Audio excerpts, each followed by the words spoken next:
बिस्मिल्लाहिर्रहमानिर्रहीम। अस्सलामुअलैकुम। आप देख रहे हैं यूट्यूब चैनल आम सी बातें। अल्लामा साद हुसैन रिजवी के साथ एक बार फिर धोखा किया गया है और लगता यूँ है कि हुकूमत अपनी साजिश में कामयाब हो गई है। इस वीडियो में हम इसी के मुतालिक बात करेंगे, मगर वीडियो शुरू करने से पहले अगर आपने अभी तक हमारे इस चैनल को सब्सक्राइब नहीं किया तो सब्सक्राइब कर लें ताकि आप मज़ीद वीडियोज़ को भी देख सकें। वैसे तो मुजरम अदालत से भागते हैं, मगर अल्लामा साद हुसैन रिजवी के केस में कभी जज साहब माजरत कर लेते हैं, कभी होम सेक्रेटरी और कभी हुकूमती वकील पेश नहीं होता।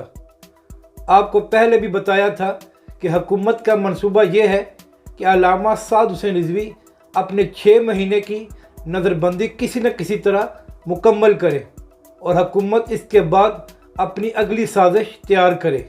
और अब लगता यही है कि हुकूमत अपनी साजिश में कामयाब हो रही है।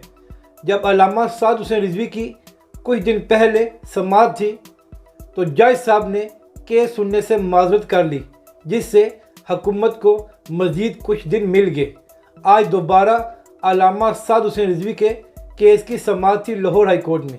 आज जब जस्टिस तारक सलीम शेख के सामने तहरीक लब्बैक के वकील ने अपने दलाइल मुकम्मल किए तो उसके बाद जज साहब ने एडवोकेट जनरल को बुलाया कि आप भी आकर दलाइल दें, जिस पर उन्होंने माजरत कर ली और अपनी कोई मजबूरी जाहिर की।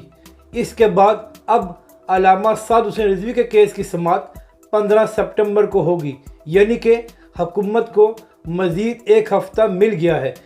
और यहाँ मज़े की बात यह है कि आज से कुछ दिन पहले मरियम नवाज़ साहिबा का वकील अदालत में पेश नहीं हुआ था, तो इसके बाद हुकूमती वज़ीरों और मशीरों ने प्रेस कॉन्फ्रेंस करके बताया कि चूँकि मरियम नवाज़ को पता है कि वो केस हार जाएंगी तो इसलिए वो अदालत से भाग रही हैं। और आज हुकूमत का वकील अदालत से भाग गया है, जिससे यही साबित होता है कि हुकूमत भी अल्लामा साद हुसैन रिजवी का केस हार रही है, तो इसलिए कोई ना कोई बहाना तैयार करके भाग जाते हैं।